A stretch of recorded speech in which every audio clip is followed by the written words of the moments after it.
GOAT, or as I like to say, greatest of all time. Now, when you think of that phrase with the NBA, there's tons of players that can pop up in your mind. And the first person that really pops up into my mind will always be Michael Jordan.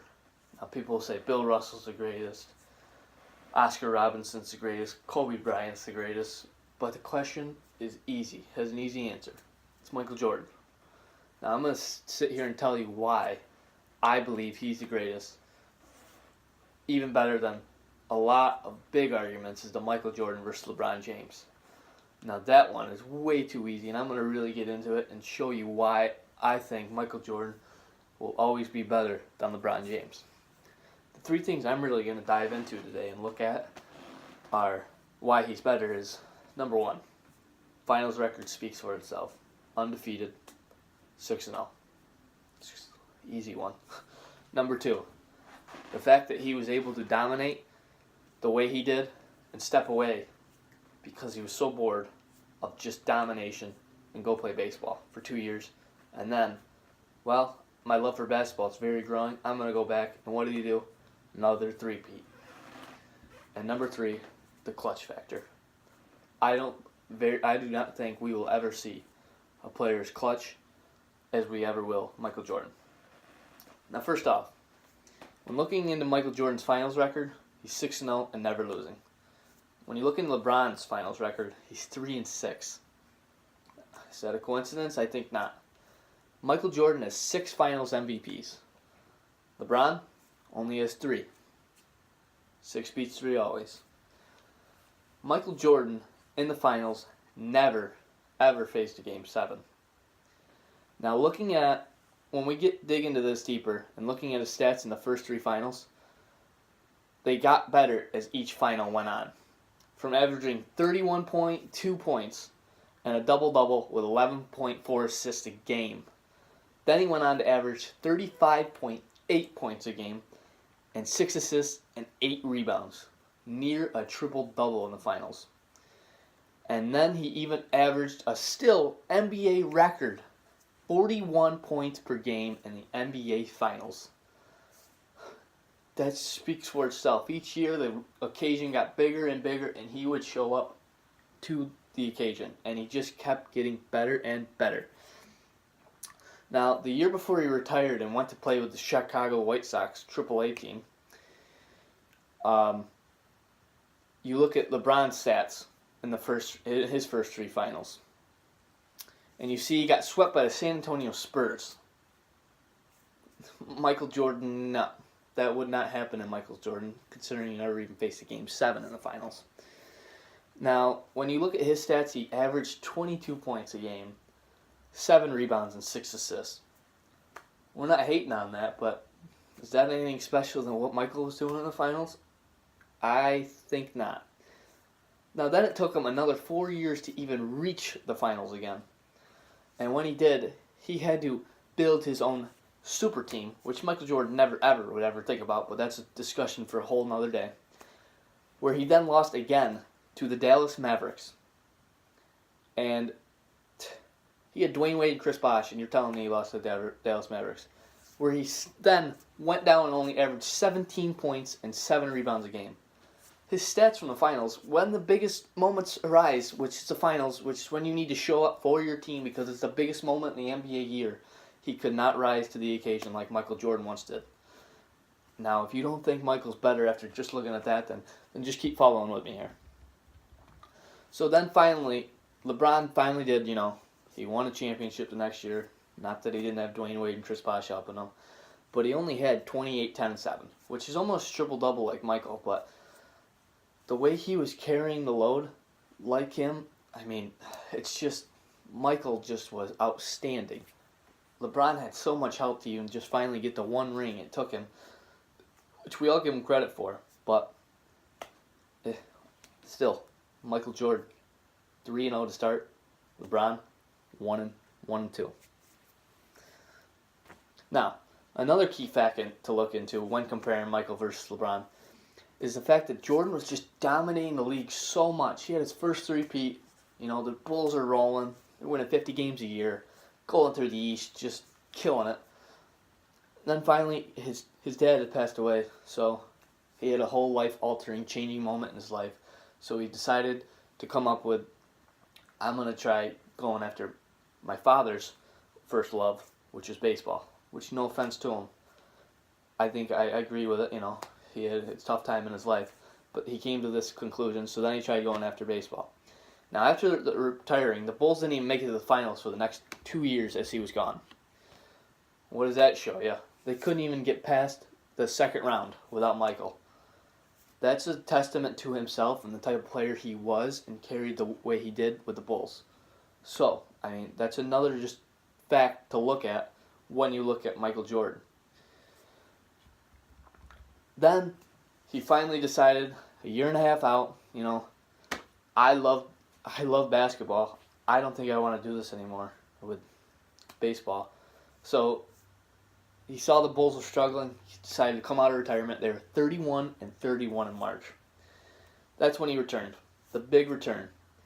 And he came out, carried them to the playoffs, and averaged 31.5 points a game after a year and a half off. If you don't think that's remarkable, then I don't know what is in sports. The fact that he could sit out, play baseball, not even be playing basketball, and still come back into the league and dominate like that, averaging 31.5 points a game. I'm sorry, but that's just not human-like. You won't see that. LeBron James could not pull that off.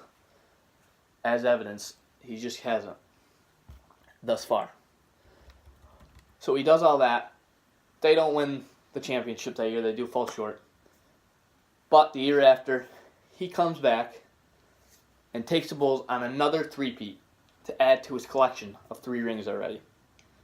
Now, the averages kept getting better as each finals went on yet again. Now, at this point, he's up in his mid-30s now at this point, too, as well in his career. Took a year and a half off. Now he's back. First finals, he averages 27 points per game, 5 rebounds and 5 assists, which was that's a very good stats final. Then brings up his point total because, I'm not scoring enough. I'm going to do more. 32 points per game with 7 rebounds and 6 assists. Biggest stage of the year. Does it again. Then, his last finals with the Bulls, he averages 32 points, 7 rebounds, 33 points, 4 rebounds, and 2 assists. Each year, the point total just kept getting higher and higher because he rose to the occasion and he loved the spotlight on him and loved being in the finals. As a basketball fan, if I was a GM, what would I want? And I would want Michael Jordan because he steps up when the moments arise because he wants to be on the biggest stage playing for that championship every single year. That's just Michael Jordan. The lights get brighter, he gets better.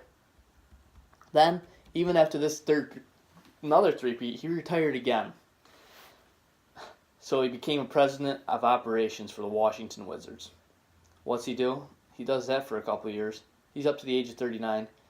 So he says, he's got his haters, and who still debate the type of player he is. He says, you know what? I'm going to come out of retirement just to show I can still ball out at 39 years old. And what does he do? He averages 22 points per game, 5 rebounds, and 5 assists at the age of a 39-year-old. 39 years old, and he's still playing well. He's young guns. I think that's pretty crazy right there in itself. And he's still the only 39-year-old to have a 50-point game and 5 40-point games in the NBA. The fact that you are seeing a player like that play at 39 years old is just crazy. There's no way you'll ever see that. 39 years old? It's father time right there. Now, don't get me wrong, Tom Brady's doing it right now, over 40. That's a completely different sport than basketball, and the athleticism you need to have and the type of shooter you need to be. Each year, the NBA just gets harder and harder with more. It changes for each era. And the way Michael Jordan was able to just say, you know what, at 39 years old, I still want to prove everyone wrong and come out of retirement is just remarkable. Now, if you look at the whole picture, the numbers really back up Michael Jordan as the better player.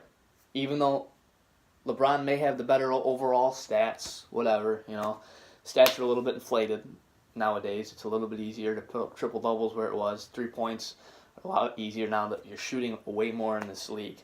So, overall stats is what I'm not really looking into when I talk about Michael Jordan and LeBron James. Michael has more hard way to back him up, and he has willingness to win. His finals record just speaks for itself.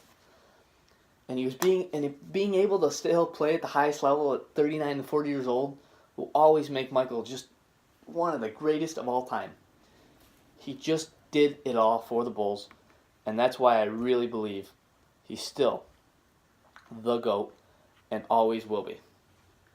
And lastly, I just want to get into Michael Jordan always came up big for his team when he needed them. He just always came up big when they needed him. If you needed the big shot, you knew 23 was getting the ball in his hand, and he was either going to make the game-winning shot or take it to the hole and score the game winner.